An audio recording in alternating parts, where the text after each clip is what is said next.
لو قررت تبدأ مشروع وحطيت خطتك بس لسه ما خدتش أي خطوة فيه، أو عملت اشتراك للجيم ورحت كام يوم ووقفت، أو قررت تقرا كتاب وقريت فصل واحد منه وركنته، أو حتى اشتركت في كورس جديد بس شفت لك كام فيديو ونسيته، فأنت عندك مشكلة في الالتزام. وفي الغالب المشكلة دي لو ما عالجتهاش للأسف هتأخرك كتير في حياتك الشخصية والمهنية. وأنا بقول لك الكلام ده لأن في أهداف كتير وأفكار كتير حطيتها لنفسي وكنت متحمس جدا وأنا بخطط لها، ومع الوقت قل حماسي ليها وبقيت مجرد كلام على ورق، وده كله لأني ما التزمتش، أو تقدر تقول ما كنتش عارف ازاي التزم. وبعد القراءة والبحث والتجربة لقيت انك محتاج 7 خطوات فقط لمقاومة النفس واجبارها على الالتزام. وبعد الفيديو ده اوعدك ان الالتزام بالنسبة لك هيكون حاجة تلقائية مش محتاجة منك جهد ذهني او بدني. اول خطوة: مشكلة الالتزام عاطفية وليست منطقية. اول حاجة لازم تفهمها ان اجبار نفسك على الالتزام مش هيحصل بالمنطق. لو قلت انا عايز انزل الجيم عشان اخس 10 كيلو، انت كده خليت المنطق هو اللي بيوجهك، ولما المنطق يدخل في الموضوع هيقدر يلعب في دماغك ويلاقي اسباب كتيره يبرر بيها عدم التزامك. ممكن تلاقي عقلك بيقول لك انت لسه رايح الجيم امبارح، هتروح تاني النهارده ليه؟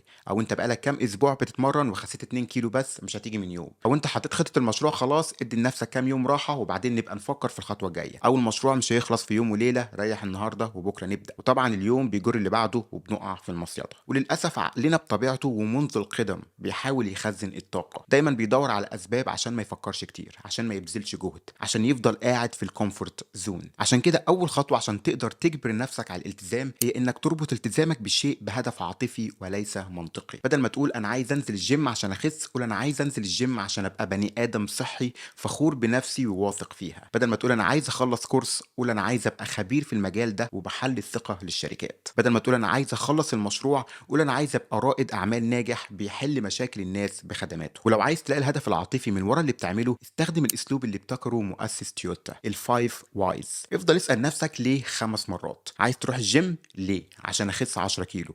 ليه؟ عشان اقدر اتحرك بسهوله. ليه؟ عشان اجري مع اولادي ولا مع عيلتي ولا مع اصحابي. ليه؟ لاني عايزهم يشوفوني قوي ونشيط.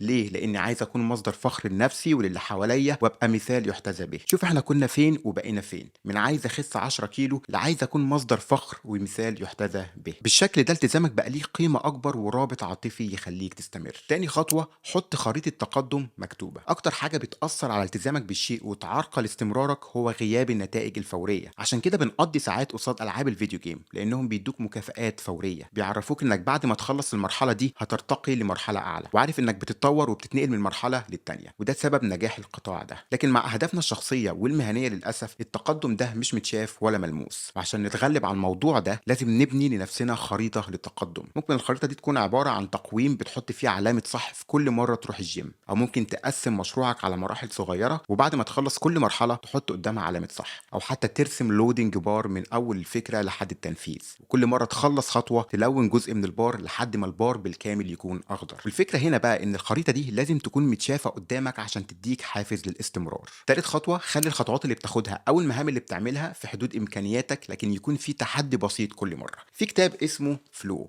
الكتاب دوت بيتكلم عن كيفيه الوصول لافضل اداء في اي شيء بتعمله. عالم النفس والكاتب قال لك ان واحده من اهم النقط اللي بتخلي الشخص يندمج في التاسك اللي بيعمله هو وجود التحدي القابل للانجاز. لو المهمه اللي في ايدك اكبر بكتير من حدود امكانياتك هتستسلم بسرعه وهتسيبها وتمشي وممكن ما ترجع لهاش تاني. ونفس الكلام هيحصل لو المهمه اللي في ايدك سهله جدا لدرجه انك تقدر تنفذها وانت عينك مغمضه. والعاب الفيديو جيم برضه محترفه في الموضوع ده، بتديك تحدي يا دوب تقدر تعديه، وكل ما تدخل مرحله جديده بتعلي عليك التحدي تدريجيا عشان ما تملش. فعشان تقدر تلتزم بالحاجه اللي بتعملها لازم الحاجه دي تكون في حدود امكانياتك لكن فيها تحدي بسيط يشجعك. لو خدنا مثال الجيم، ممكن التحدي بتاعك انك تشيل كيلو زياده على عضله معينه كل اسبوع، او انك تجري 5 دقائق زياده كل اسبوع، او انك تخلص فيديو من الكورس اللي بتاخده وتطبقه مع مثال واقعي، او تعمل محتوى تعليمي عن المشروع بتاعك. كل ما دخلت تحدي بسيط كل ما كان التزامك ممتع مش ممل. رابع خطوه: ركز على حاجه واحده فقط في اليوم. انا واحد من الناس اللي لما تجيله فكره بتشد وراها كذا فكره وبغرق في بحر مهام محتاج انفذها، وفي الاخر ما بنفذش حاجه. والموضوع ده اتخلصت منه بعد ما قريت كتاب ذا وان ثينج.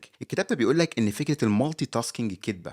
عقلك ما يقدرش يركز في حاجتين في نفس الوقت، وحتى لو قدر مش هتطلع بافضل نتيجه. عشان كده لازم تاخد هدف او مهمه كبيره محتاج تنفذها، وبعدين تقسمها على مهام صغيره، وبعدين تقسم المهام الصغيره دي على مهام اصغر لحد ما توصل لحاجه واحده فقط محتاج تنفذها النهارده في اطار زمني معين. ده نفس الاسلوب اللي بستخدمه عشان اكتب فيديوهاتي. بتجيلي افكار فيديوهات كتير وعقلي دايما بيفكر في كل فكره لوحدها، وطبعا بيجيلي ارهاق بسبب التفكير في كل الافكار دي. وعشان اتخلص من الموضوع ده بسال نفسي ايه الفكره الواحده اللي هركز عليها النهارده، وايه النقط اللي هتكلم عنها بالتحديد، وباخد كل نقطه واعمل بحث عنها واكتبها. لو اتكلمنا عن قرايه كتاب، بدل ما تقول انا هخلص كتاب في الاسبوع قول انا هخلص 10 صفحات في اليوم في ساعه. لو عايز تلتزم وتشتغل على مشروعك، بدل ما تقول انا هخلص البرزنتيشن بتاع خدماتي النهارده، خد خدمه واحده فقط وخلصها قبل ما تدخل على الخدمه اللي بعدها. بالشكل ده هتحس انك بتنجز، والانجاز هيشجعك على الاستمرار. خامس خطوه، امحي العوائق اللي بتقف بينك وبين التزامك. لو الجيم بعيد عن بيتك مش هتلتزم بيه، ولو ما عندكش مكان تشتغل وتركز فيه مش هتقدر تلتزم بالمشروع اللي بتشتغل عليه، ولو الكتاب اللي عايز تخلصه حاطه في اخر درج عندك هتكسل تقراه،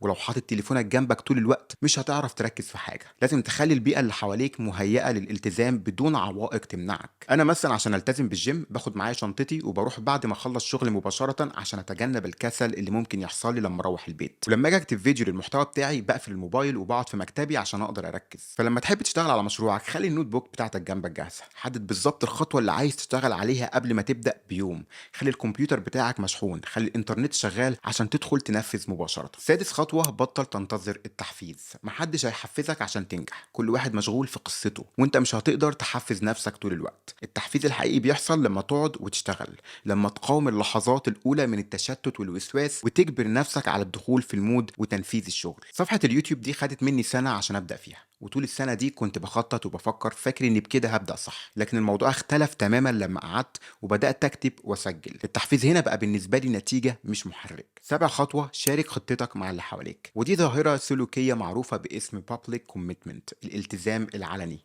الظاهره دي بتقول اننا لما نشارك خطتنا مع غيرنا بنكون اكثر استعدادا للالتزام بتنفيذها، لان دي بترجع لصورتنا قدام الناس، وبترجع كمان لمكانتنا الاجتماعيه. بالاخر كده بتلتزم عشان تبقى قد كلمتك. وعشان تنفذ الخطوه دي مظبوط شارك خطه محدده مش مجرد نيتك. ما تقولش انا هنزل الجيم مثلا، قول انا هتمرن 3 مرات في الاسبوع من الساعه كذا للساعه كذا، او انا هجيب اول عميل ليا بعد اسبوعين من دلوقتي. عايزك تقولي في التعليقات انهي خطوه من دول تقدر تبدا في تنفيذها من النهارده، ولو استفدت ما تنساش تدعم القناه. وبالتوفيق والسلام عليكم.